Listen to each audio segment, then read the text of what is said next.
This episode of the Beauty Industry Podcast was brought to you by ElleeBana.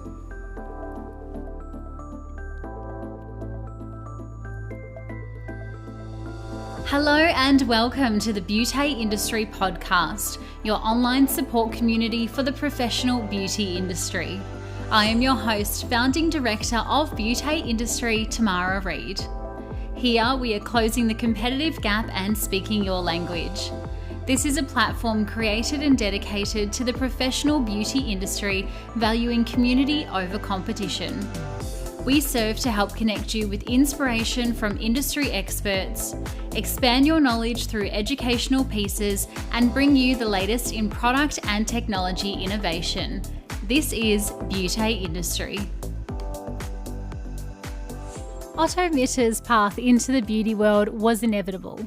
Since a young age, Otto was introduced to the world of beauty by his mother, who started one of Australia's pioneering beauty, slimming and health clinics. Otto's mother wrote and contributed to the first competency-based beauty therapy training in Australia, who actually wrote the Diploma of Beauty Therapy, Diploma of Health Science and Aesthetics, and founded the Gold Coast Training Academy, who graduated thousands of beauty therapists in Australia. And having been brought up by such an influential person in the beauty industry, it was only a natural progression that Otto found himself studying makeup artistry, beauty therapy, and all of the things lash and brow at the Gold Coast Training Academy straight out of high school.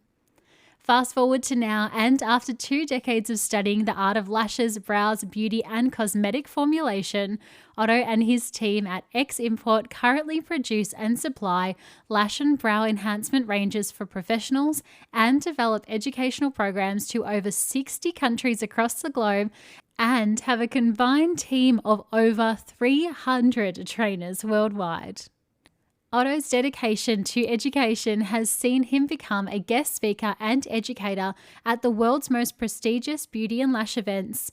He's been able to learn from the best lash artist masters and judge at leading global lash competitions. Otto has a passion for continuing education, working with leaders in the industry, and helping and becoming beauty therapists, lash artists, and educators develop their profiles and careers, which is appreciated by his team and colleagues around the world. A truly fascinating conversation today. I'm sure you will enjoy it. Here's Otto and I for Beauty Industry. Otto, welcome to the Beauty Industry Podcast. Tamara, thank you so much for having me on board. I'm really excited to be here. Finally, we get to meet sort of face-to-face, digitally at least. I know, finally. I feel like so many times our path is almost crossed, but not quite. So, I'm glad we can jump on a mic and have it live. I know. No, it is about time, and the time is now. So thank you very much for having me on board. I've been loving what you're doing in the industry. It's so exciting watching what you've been getting up to. And I've always thought, one day we're going to catch up and we're going to have a really good chat. And I think this is it. Let's do it. Yes, I'm here for it. And I must be brutally honest.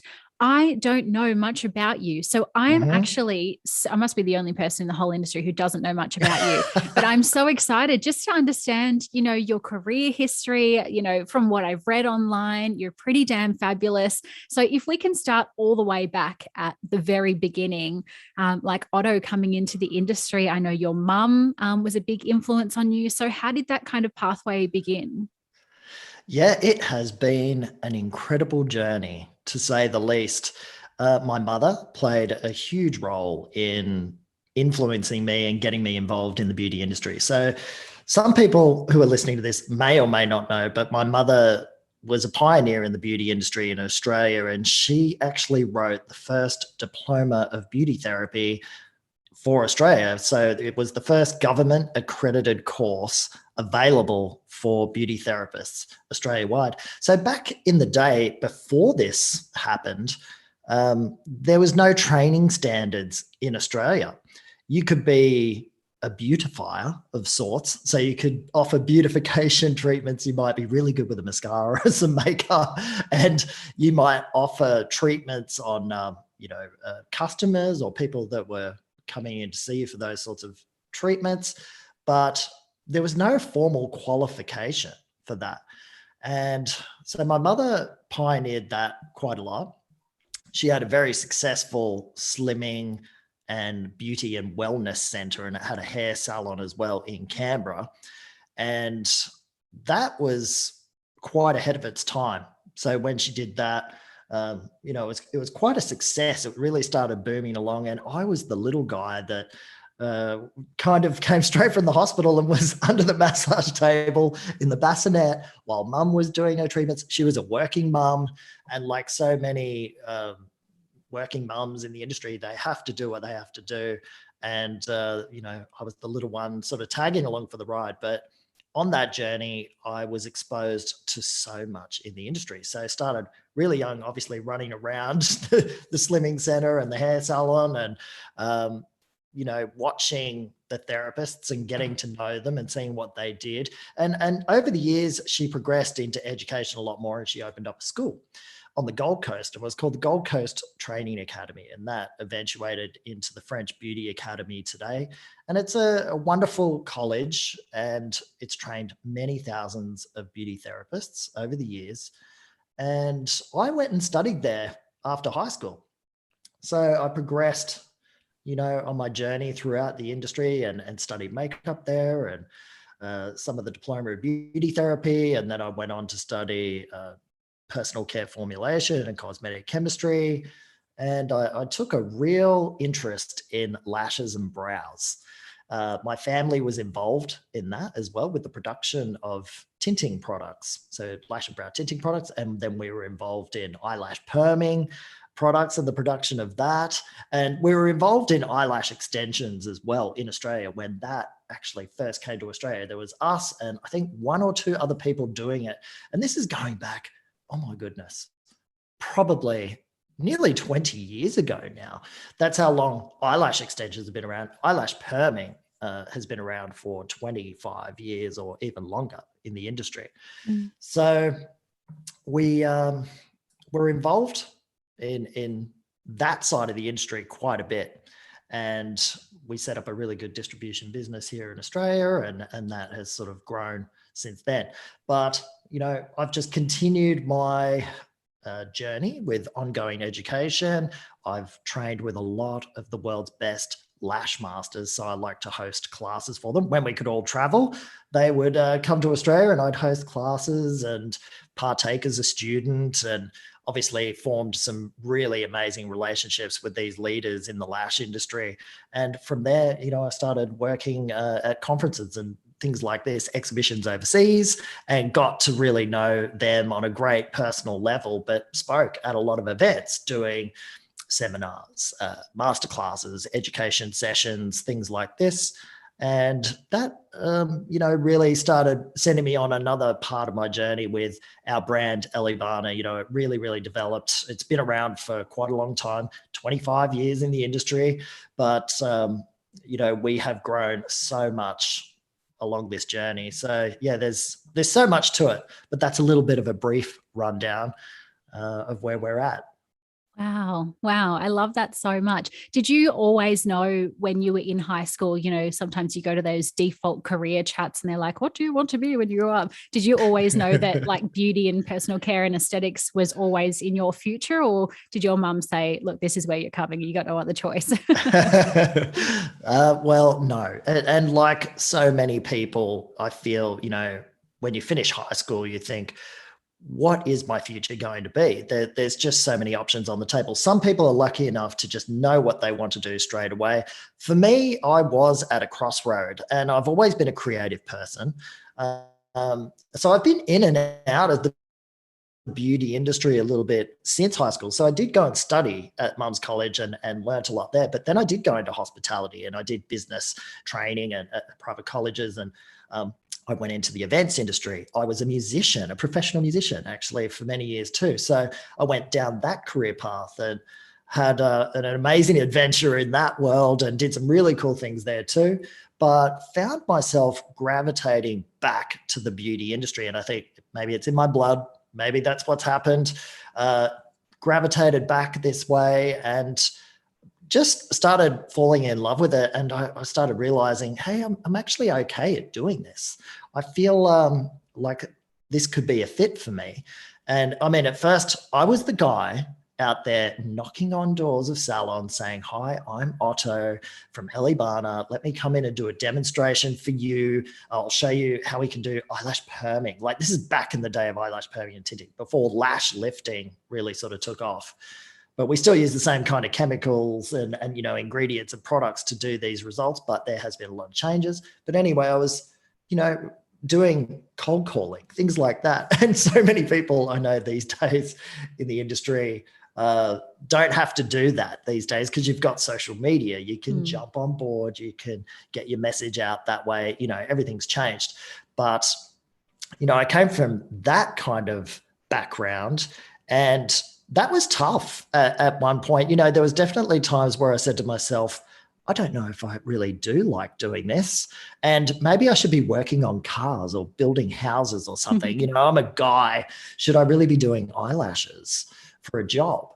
And, after I just persevered with it and I kept doing it, I think people just responded well to what I was doing. And, when it just kind of really took off, when I was doing these seminars and masterclasses overseas, there was no guys really doing it. There's a couple of friends of mine that do it, but there still isn't many guys that do it. And I think that was a huge win for me. It was definitely the door that opened, because a lot of people were saying, who is this guy from Australia talking about lash lifting and tinting and brows at eyelash extensions conferences? Because extensions was huge. That really boomed. All the conferences were kind of about lash extensions.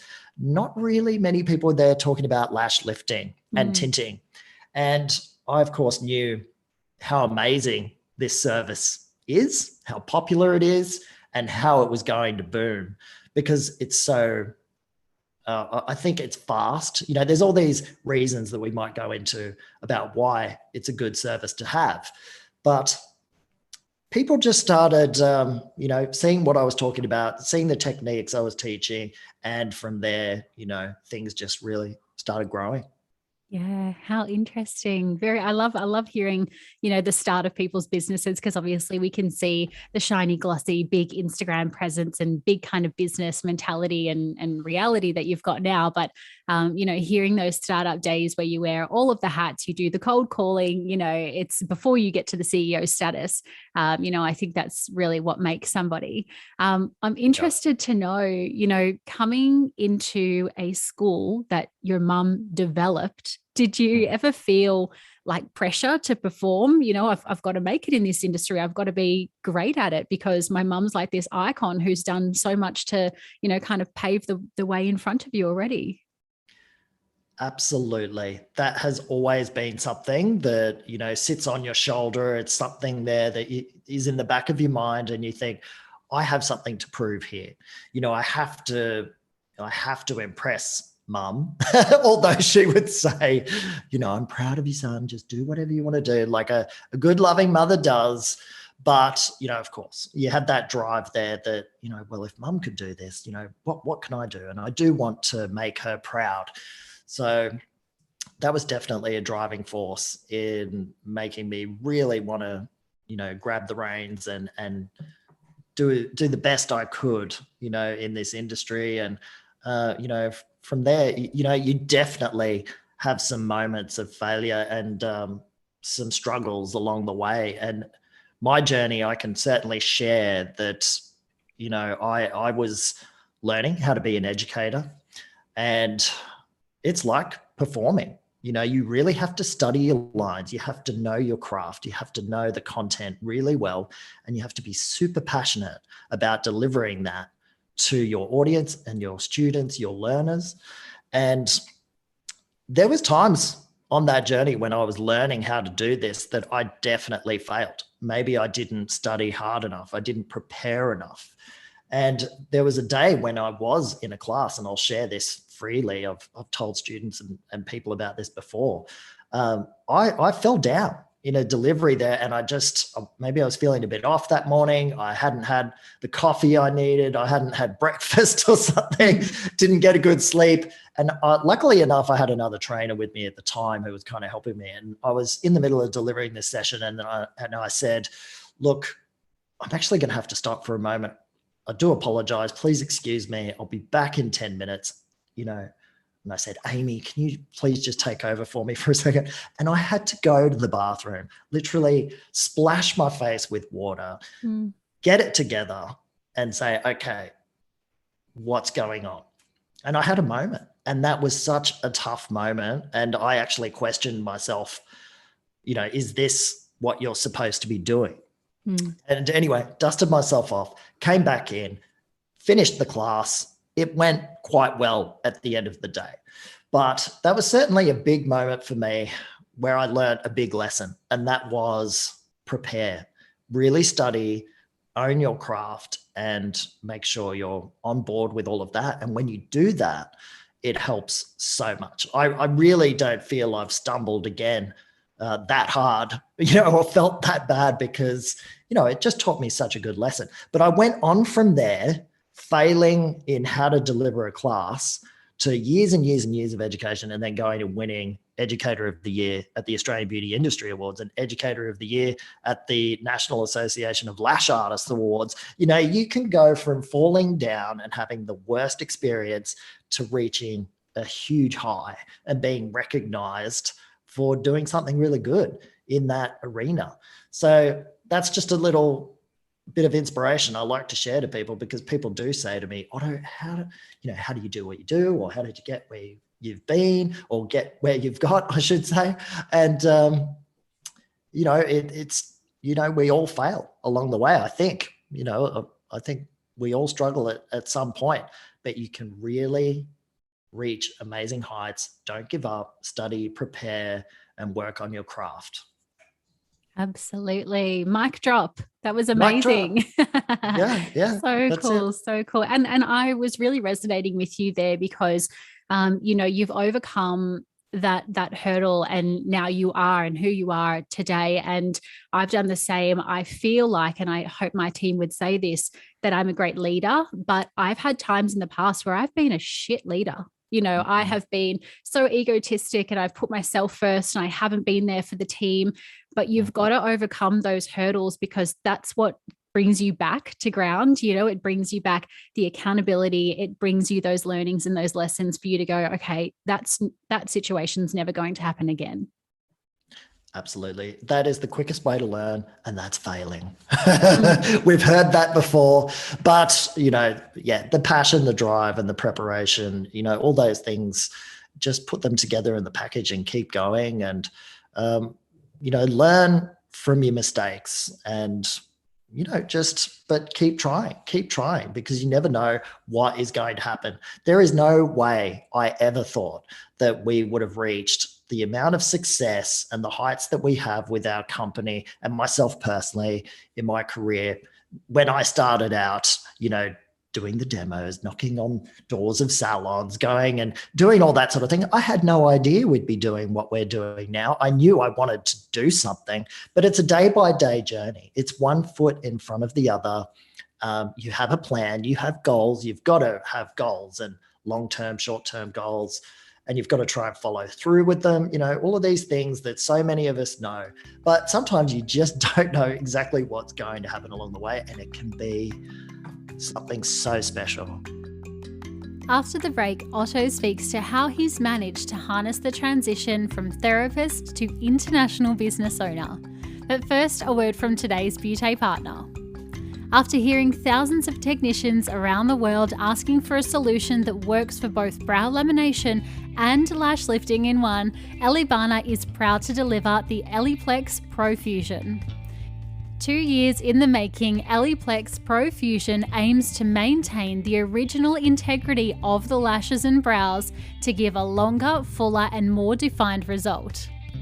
ElleeBana created this solution with budding lash and brow techs in mind, and Pro Fusion is a gentler solution containing no thioglycolate that strengthens, hydrates, and protects while still offering incredible results.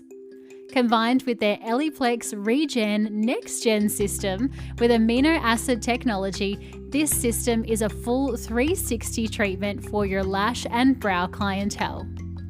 To find out more, visit ElleeBana, that's ELLEEBANA.com/ElleePlex Regen. Thank you so much to the team at ElleeBana for making this episode of the Beauty Industry podcast possible. And now, back to Otto. I'm curious to know, because there's a real disconnect in our industry between the therapist and esthetician and what it takes to run a business. And sometimes the therapist looks at the business owner and goes, hey, I can do that better, or I'm the top retailer, therefore I'm bringing in the most money for your business, therefore I'm going to go do that better in another capacity. But we don't have that bridging kind of, there's a huge gap, right, between the therapist perfecting her craft and then being able to run a business. So how did you kind of bridge that gap in your own career? I mean, going from, you were a therapist, you studied the trade and you were practical, to then actually being a business owner. You know, did you do any upskilling or studying or anything like that to kind of get you in that mindset? I think it's really important as a business owner. You learn a lot of things by the book when you're doing, official studies. Like I went and did my diploma of business. So I learned everything there by the book and all those things that you really need to know, the fundamentals. But I would class myself as a bit of a street smart person. So I've learned kind of just by life experience, being out there and seeing what my family has done in the industry, and they have certainly struggled at times, and then seeing them come back from that struggle. You just learn a lot from life, I think, as well. And that's definitely something that I've taken with me. I've just been in the industry, getting out there and talking to people, networking with leaders in the industry, taking on board what they do. Maybe utilizing some of that or learning that what's not good as well. And I think, when you're running a beauty salon or you're doing a brand or, there's a lot of aspects, isn't there, to business. That's the thing. And it is difficult. I've seen some salon owners that struggle to do everything. You can't do everything really when you're growing a business past a certain point. I think when it's small and it's a one-man operation, sure, maybe you can look after your clients, daily, and you can do a little bit of marketing on your Instagram and you can pay your bills and, juggle all of that. But as soon as you start growing, or if you want to grow, you do have to rely on other people, and you need to also expand on your skill set, perhaps work on the areas that you're really good at, focus on those, and get people in that can really help you on the other areas of expansion that you need. Totally. I always say, don't hire somebody who can do the jobs that you're good at. Hire somebody that can do the jobs that you're not good at, right? So play to your weaknesses. Exactly. Yeah, we've heard that a lot, and it's so true. And when I started expanding our brand and company, I remember there was a real turning point. We started off quite small. At one point, we were under my parents' house in a garage, and there was like 2 or 3 of us running this, business, distributing products. We were just doing Australia at that point. And we used to get the products in, and we'd be, stacking them in the garage, and we had this nice little office that we built there. But, things started picking up, and then we just hit this point where we couldn't do everything, and the stress levels rise. That's where you feel the pressure, and you think, okay, well, I guess I need to get someone in, but can I afford to get someone in? I mean, maybe you're looking at the books and the money coming in, and you're thinking, I'm just not sure, if I bring on somebody else, all that money that I'm investing, is it going to be worth it? Well, I tell you what, once we took the plunge and we just started really investing in people, we had huge growth. It just exploded for us. So it was a real eye-opening experience. So I kind of went, okay, well, sometimes you do have to back yourself. You do have to really invest, but of course you need to find the right people. We all know that's not an easy thing to do on a day-to-day basis in your business. But when you do find the right people, it's incredible. You've got to keep searching for those right people. Yeah, there's so many elements to this, but I guess I'm just sharing a bit of my story. Yeah, no, I love it. Share away. That's exactly what it's for. I am wondering, just speaking of people there, and just thinking, have you ever felt like you haven't been taken seriously because you're a male in the industry? And I guess, sometimes women in our industry, and especially in Australia, we have this tall poppy syndrome. You're a male. What do you know about the industry kind of thing? Have you ever felt that from people? Not too much. No, not too much in the industry. I think I've been quite lucky in that regard. I think you've got to have some charisma as a guy Mm, in the industry. You do have to have a bit of belief in yourself. You've got to have some confidence because, sure, it is female dominated and girls, they're doing their makeup every single day. mm, mm, They're in tune with this industry and using the products every single day. That's just a small example. Whereas there's a lot of guys that aren't. So yeah, there is that stigma, I guess, and there is that situation where guys are kind of pigeonholed in this aspect. But when you look at the industry as a whole and you think about the leaders behind a lot of these big beauty brands and companies, a lot of them are guys mm. as well. So, there's a lot of guys in the cosmetic chemistry field, which is my background as well. And I love producing products and formulating products and the science behind that. So that's a great industry for guys to be in. But as far as going out and doing the treatments, yeah, you don't see guys doing it that much in the beauty industry, but in the hair industry, guys are doing it everywhere, right? Mm, And mm. I think that was something that I said to myself, I'm going to look at this a little bit like the hair industry. I'm just going out and I'm doing lashes. I'm teaching people how to do these treatments, teaching them how to use these kinds of products. There's cool little techniques involved, and I just went out and did it. And so far, so good. Haven't had too much backlash there at this point in time. If anything, I think it's been a great thing for me. It's been my niche and people have responded quite well to it. Oh, that's amazing to hear. Yeah, that gives me lots of heartwarms, and good on you for kind of trying to break the norm. And, it's much more obviously socially acceptable for men to be in the industry nowadays, but 25, Yeah. 30 years ago, it was kind of, you were probably the only male in your class, if I can, kind of pitch Oh, that, right? So, yeah. Yeah, I was. yeah, yeah, Yeah, that's it. interesting. Yeah. Um, I am curious to know, with the international global success that ElleeBana has, obviously when we talk to business coaches and mentors and people from the bank, they're always like, get your business strategy, and put everything on paper and make it a plan. Do you kind of work to strategy and really strategic goalposts, or do you kind of wake up one morning and go, I've got this great idea for a campaign, be really cool, and just kind of go with the soul feeling? I think I'm kind of option two, to be honest, but I definitely do have strategies and long-term goals and a lot of things that we have to work on, because when your brand gets to a certain point, you just need that structure a little bit. You've got so many people that need direction that you have to have plans in place. But I'm definitely a from the heart person, and that's been my vibe, my strength, my energy that I bring to the table with my team and everyone in our community. Uh, I just really do work from the heart, and I do get, creative vision on, yeah, we should do this kind of campaign.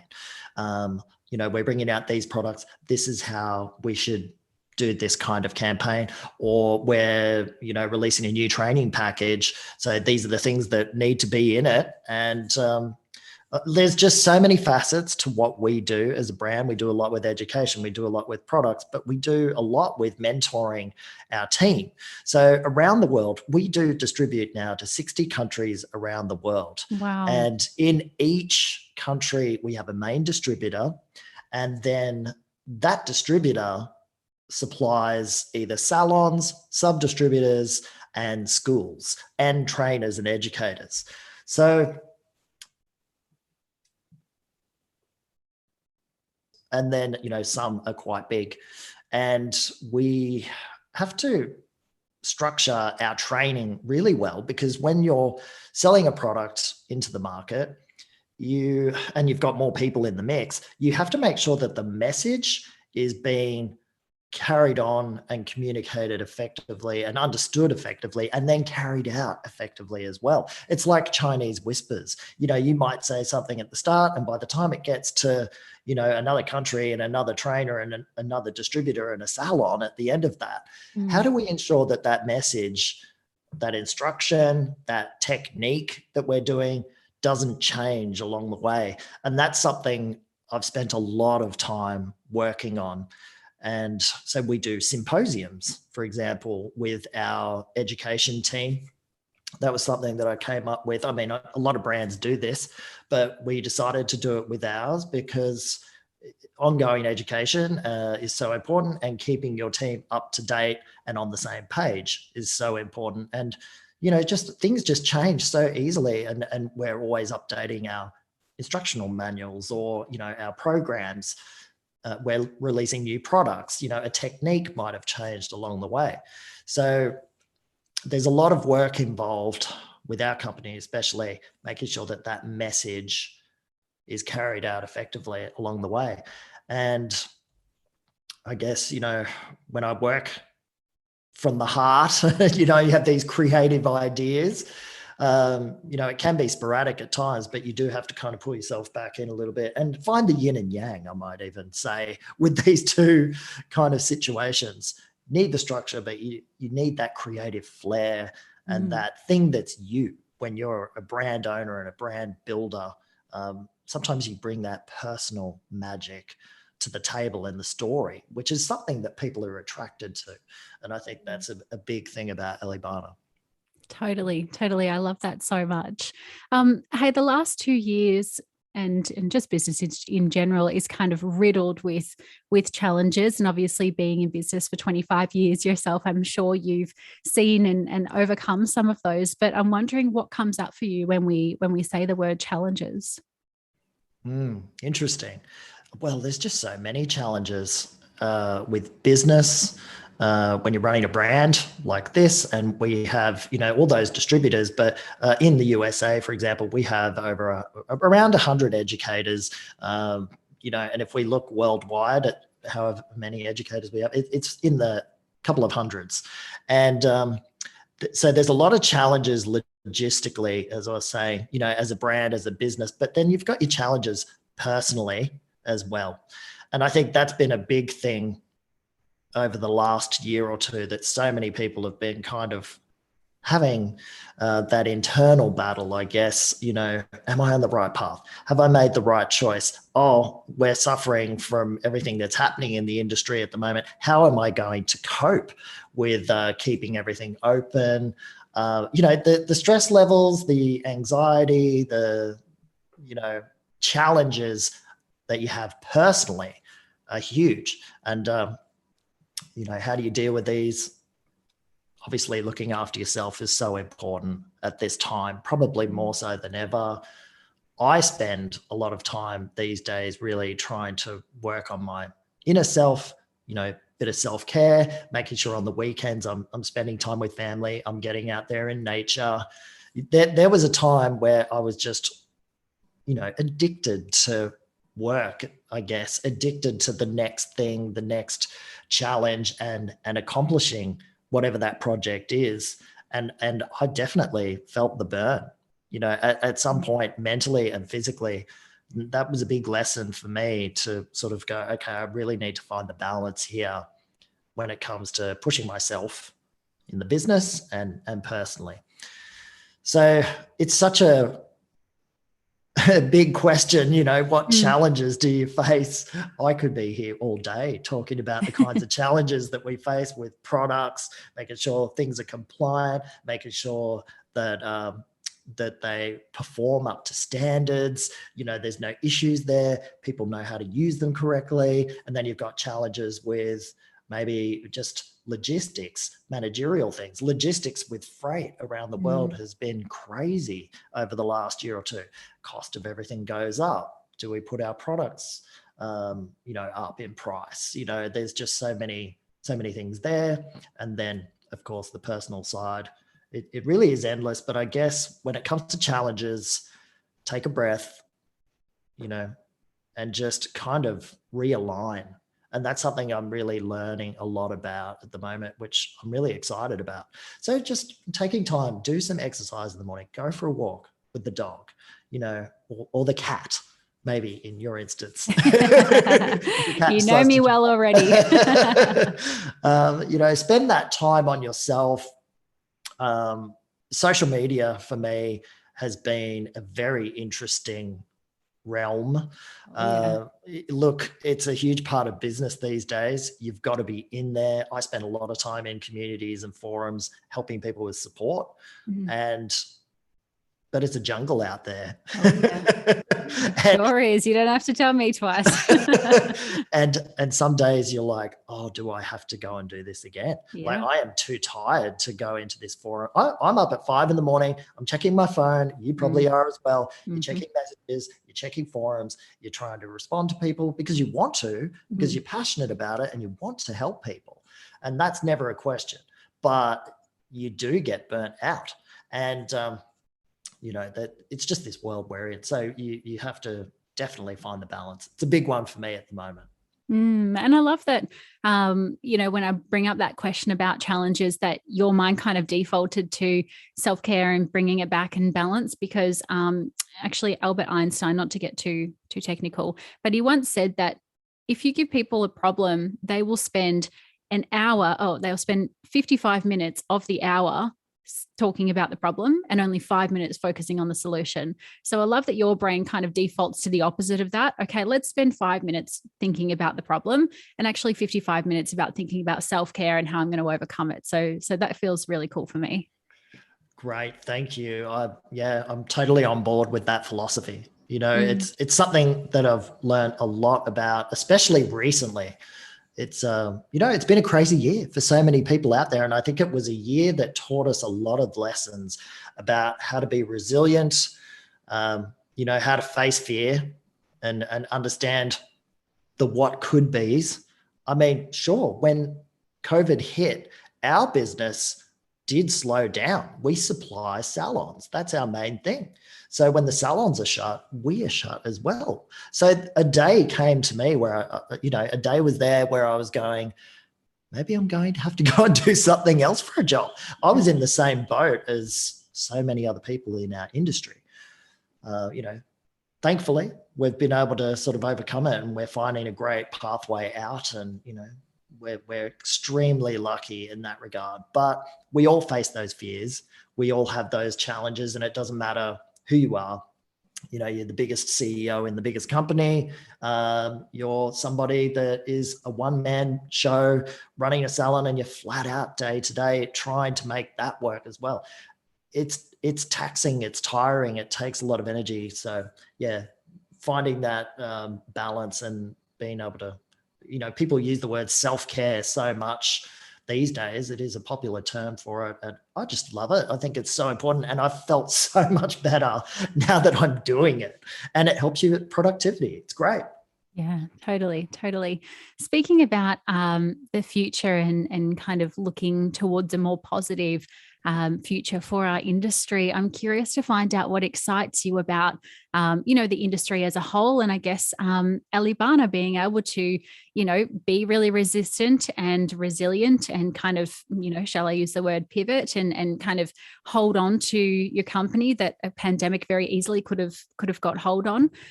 You know, you've kind of overcome that. If I can say, though, we're not finished the year, you know, what does that excite you about? Oh, there's so much for me to be excited about. I probably am one of the luckiest guys I know, really. I'm super grateful for all the opportunities that, you know, have come my way and obviously what I've done with those opportunities. I guess I am excited about the future of the lash and brow industry. It always, the beauty industry as a whole, I have been here for a while and I've seen it recycle and go through its different waves. I've seen brands come and go over the years. You know, for us to just be here is exciting, you know, every day, just waking up, being able to come into one of our factories here and you know, see all the productivity that's happening, the team, the HQ team just working away on all their projects. It's very, very exciting for us as a brand. And as far as the industry is concerned, I am excited for the industry because let's face it, people love feeling good more than ever before. Mm-hmm. We've got Instagram now. We've got to look good, right? I mean, a filter can't fix everything, can it? So we want to feel good. We want to look good. So what I have seen is people have been locked down, and as soon as they're open again, they are out there bigger and better and stronger than ever. Let's get a beauty treatment. Let's get our lashes done. Let's get our brows done. Let's do some self-care. Let's feel great about ourselves. So I feel when it is open, the industry is just booming. And we are seeing this trend overseas. So we're fortunate to be able to supply overseas. So, countries that we're in have opened up, and we're seeing the trend in the salons picking up, and people are busier than they've ever been. So that is just so promising. The lash lift sector, which I think I can call it a sector now because it's literally just become such a popular service in so many salons around the world. That has boomed. Lash extensions is booming too. Brows, I guess we have to wear masks, but you get to see the lashes and brows still. That's just such a huge win for our sector. I know I was doing a bit of research just about the sales of cosmetics, in the USA. I think it was 1.9 billion in sales, 2019, 2020, something like that in the eye sector alone. So It's just crazy how many people are on board with using these kinds of products at the moment. And I think we have so many things to thank for that. I mean, social media, a lot of influencers and celebs and the Kardashians, everything that's happening in our world at the moment has influenced the beauty industry so much. So I'm very excited really about the progression of where the beauty industry is going. There's so many facets to it now, especially the lash and brow sector. It has become a big world in its own right. And, we're right there in the middle of it, and we're doing our best to fly the flag and help put Australia on the map internationally as well with our products. Oh, and you're doing such a good job at it. That makes me so excited as well. And, it is really promising seeing overseas open up and people travel around again. We kind of think, oh my goodness, this could be us anytime soon. So that's really exciting, hey? It is so exciting. Yeah, I'm hearing a little bit of inside information from people here and there. And apparently December, January, some things are going to be opening up a little bit more with international travel. I think it'll be baby steps, but most certainly next year, I feel, they're going to be doing some trials with shorter, 5-day isolation at home when you return from overseas, things like that. Who knows? Maybe I'm off. Maybe I'm not getting the information from the right source. I don't want to put too much hope out there, do I? No, I mean, sure, we are excited about where it's going to head when it all sort of opens up. But yeah, overseas in the USA, for example, we just exhibited in Las Vegas in June of this year, and it was so busy there. I wasn't there personally. My team was there. During this whole pandemic, I've set up a company actually in Chicago in the USA without even going there. And, had to set up a team there on the ground. We've got a warehouse. We had some big challenges that happened to us over the last year or so over there. We had to make some big decisions for the best interests of our customers. And I learned a lot, huge lesson in business there, but we got through it and we sort of restructured, and it has been the best thing ever for our company there in the USA. But it's been a huge learning curve, but things are going so well there now. But to not be able to go into my office over there is just such a strange feeling. So everything has been done online, but they are, doing a wonderful job over there, and they have opened up a lot over there. So, I'm watching what's happening in these countries and the trends and the salons and the business that's happening there. It's inevitable that we're going to be doing the same here soon. Come on, Melbourne, come on, Sydney, we can do this. I know we've been so lucky in Queensland at the moment, but our time may come as well where we're probably going to feel the lockdown again a little bit, but so far so good. But hopefully we're all taking the right steps to get out of here soon.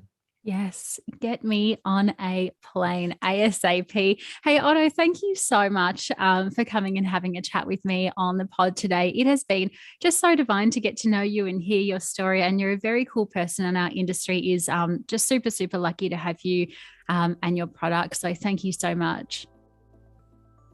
Tamara, an absolute pleasure and an honor. Thank you for having me on. Hopefully we can catch up in the flesh soon, and happy to, do this again somewhere down the track. Absolutely. Well, if inspiration is what you're searching for at the moment, I certainly think your cup will be full after that episode. What an actual powerhouse. And man, I can't wait until all of this mess is over and we can go to trade shows and awards nights again and just have the best time connecting with all of the people we have met over video calls over the last 2 years. You can, of course, go and follow along with Otto's journey on the gram over at Otto Mitter. And while you're there, show us how much you've loved this episode by sharing it on your socials. And if you have a cheeky moment or two, feel free to leave us a review of the episode in your podcast app, and a little 5-star review or rating wouldn't go astray either. Come and let me know who you want to hear up on the podcast next by sliding into my DMs at Tamara Reid Beauty, or by leaving us a message on the website at beautyindustry.com. Until next time, stay connected.